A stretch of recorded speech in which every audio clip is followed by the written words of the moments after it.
we're going to start with a panzanella salad. Panzanella salad really means a bread salad. So it's very hearty, yet we lighten it up with a lot of vegetables. It's perfect to start our meal. So, simple, just have a beautiful loaf of a rustic ciabatta bread. You can use any type of bread you like. I prefer ciabatta for this. And I've already started cutting it up into cubes. This dish is extremely easy to make, great to entertain with because you can get most of the work done in advance.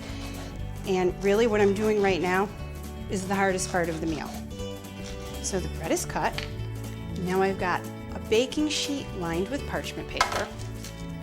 I love this because it's easy to clean up. You want to put the bread on the parchment paper in a single layer so that they brown up evenly.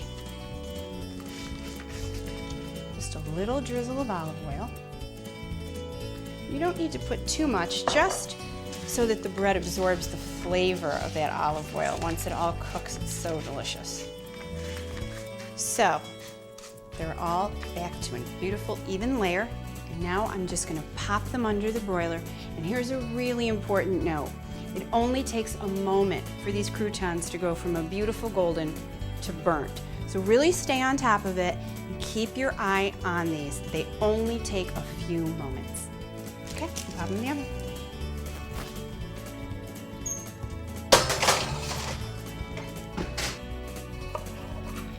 So my bread cubes are toasted to a beautiful golden brown. And I've just chopped all my vegetables. I have a gorgeous yellow pepper, 1 red onion, some cherry tomatoes that I've just cut in half, and an English cucumber. I love English cucumbers because you can leave the skin on. They have a lot of flavor. They're not tough. It's wonderful. So I'm going to put all my vegetables into a large bowl. This is a beautiful dish to look at. You know, you eat with your eyes first, and this is definitely a great dish to start any meal with because the colors are just so vibrant. Okay. It's beautiful vegetables. And just a dice on everything is fine. The cucumber I cut in quarters. Perfect. Okay, now I'm going to get my bread, sit it on top of the vegetables,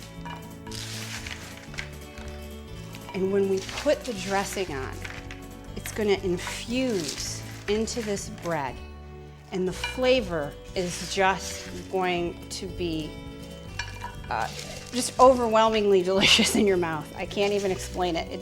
Between the oil that we already put on and the flavors in this dressing, it's so rich and satisfying. Okay, now to the vegetables, I'm going to add capers, and I'm going to add some Kalamata olives. Should do it.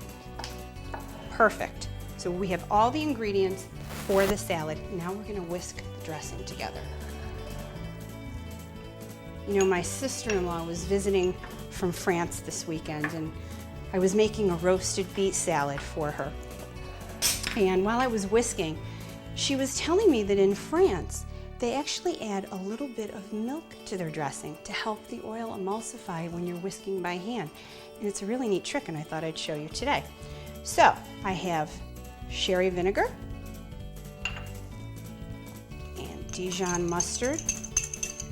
I start most of my dressings with Dijon mustard. Just adds great flavor and a subtle tang. And then my spices. I have oregano, garlic salt, and pepper. And most of you know who have followed me before, I use garlic salt the way most people use regular salt. It's just something I grew up with. That's the way my mother cooked. That's the way I cook. Okay.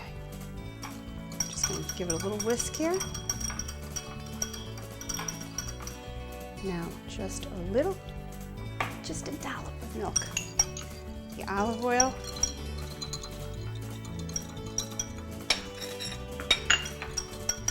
And there I have it. My beautiful vinaigrette. Now this vinaigrette can be made in advance. So you've got your bread cubes that you could actually toast a whole day in advance and just keep it in an airtight container 24 hours before you get that done. And then you can make your salad dressing 24 hours before. Assemble your salad. To this point, you're good until 30 minutes before you're ready to start your meal. At that point, you would pour your dressing over all your vegetables. Give it a toss and let it sit for 30 minutes. In that time, these bread cubes, like I said, are just going to infuse with the vinaigrette. And they will soften up enough that you're not going to have to really crunch down to bite into them, but they're not going to taste soggy. They're still going to have that pop. So I just want to get a plate. I want to show you how I'm going to plate this. And I also want to say, I talked about an English cucumber and all the ingredients that went in here.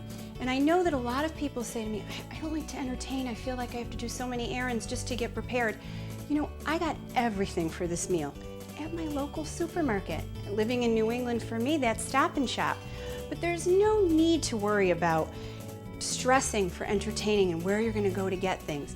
You can find them right in your local market and have a beautiful meal. So look at these colors. Isn't this gorgeous? Just gonna scoop this right on the plate.